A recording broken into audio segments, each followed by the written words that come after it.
for Faith book, the book of faith, the Word of God, the Bible. Magandang araw po sa ating lahat. At ngayon po ay araw ng Martes at ang ating FBK po sa araw na ito ay matatagpuan sa Ephesians chapter 6 verses 1 to 3 or Epeso talatang kapitulo 6 talatang 1 hanggang 3. At ito po ang sinasabi, mga anak, sundin ninyo ang inyong mga magulang alang-alang sa Panginoon sapagkat ito ang nararapat. Igalang mo ang iyong ama at ina.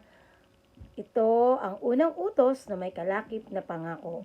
Magiging maganda at mahaba ang iyong buhay. So ano nga po bang ibig sabihin ng utos na igalang ang ama at ina? Yan. Po, napakamahalagang bagay yan sa atin, no? Sa atin bilang isang mananampalataya at bilang isang anak. Yan, at bilang isang magulang din, no? Ang paggalang sa ama at ina ay ang pagpapakita ng respeto sa kanila sa salita at sa gawa at pagkakaroon ng mataas na pagtingin sa kanilang posisyon bilang mga magulang. So, sa salitang Griego po, ang paggalang ay nangangahulugang pagpipitaganan o pagpapahalaga. Ang pagbibigay galang ay pagrespeto hindi lamang dahil sa merito, kundi dahil din sa ranggo. Halimbawa, may ilang Pilipino na maaaring tumutol sa desisyon ng presidente, ngunit dapat na mayroon pa rin silang paggalang sa kanyang posisyon bilang leader ng bansa. Gayon din naman ang mga anak. Sa lahat ng gulang ay dapat igalang ang kanilang mga magulang kahit na ang kanilang mga magulang ay hindi karapat-dapat sa paggalang. Tayo po, no, bilang katulad ko, ako po ay isa ng magulang. So, itinuturo ko po sa aking mga anak na dapat po ay kami ay igalang at sundin. At kami naman, kahit na po kami magulang, kami po ay may mga magulang din naman na kung saan po ay kailangan nating igalang at sundin ang ating mga magulang. So, inuutusan po tayo ng Diyos na igalang natin ang ating ama at ina. Binibigyan niya ng kahalagahan ang paggalang sa mga magulang na sapat upang isama niya ito sa 10 utos. Napag-aralan po natin lang nung linggo, no? Sinabi po ni Pastor Odi yan sa Exodus 20 verse 12. At gayon din sa bagong tipan. Sabi nga po, di ba, mga anak, magsitalima kayo sa inyong mga magulang sa Panginoon sapagkat ito ay matuwid.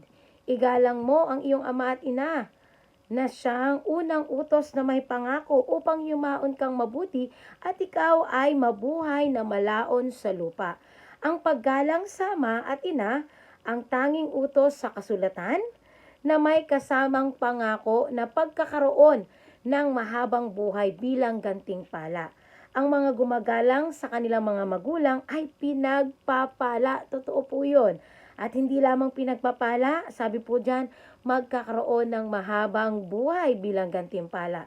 Sa kabaliktaran, ang mga taong may makasalanang pag-iisip at ang mga taong nagpapakita ng kawalan ng takot sa Diyos ay kinakikitaan ng pagsuway sa kanilang mga magulang.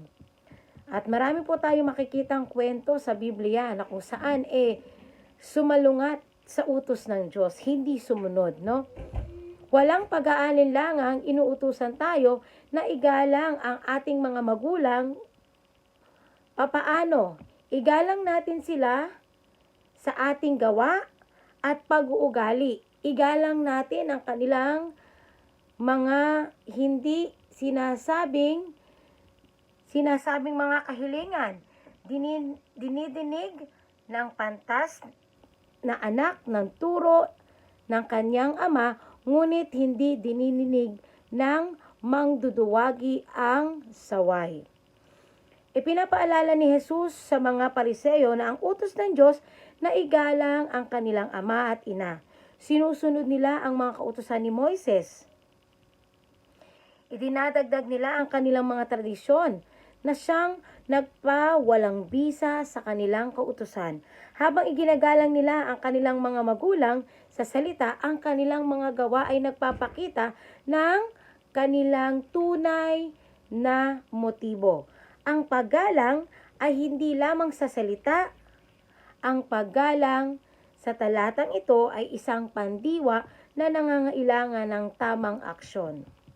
Dapat nating pagsikapan na igalang ang ating mga magulang kung paano nagsisikap tayo sa pagbibigay ng luwalhati sa Diyos sa ating pag-iisip, salita at gawa.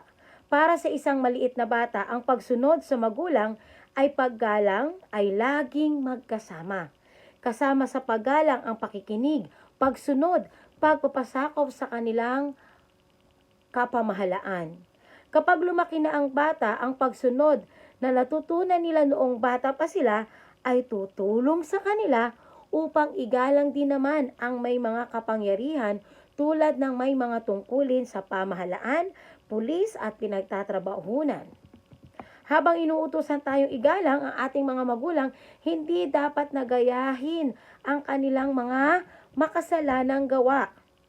Kung pinapagawa ng isang magulang ang kanyang anak ng isang bagay na malinaw na sumasalungat sa utos ng Diyos, ay nararapat na hindi ito sundin ng isang bata. Okay?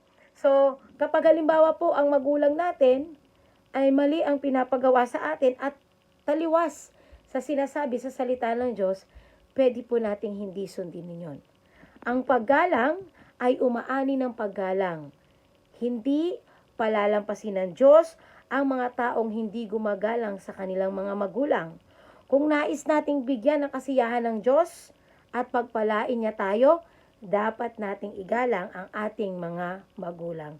Ang paggalang ay hindi madali, hindi laging masaya, hindi natin kaya sa pamamagitan ng ating sariling lakas, ngunit ang paggalang sa mga magulang ay tiyak na landas upang makamit ang ating layunin sa buhay at magbigay lugod sa Diyos. Mga anak, magsitalima kayo sa ating mga magulang sa lahat ng bagay sapagkat ito'y totoong kalugod-lugod sa Panginoon.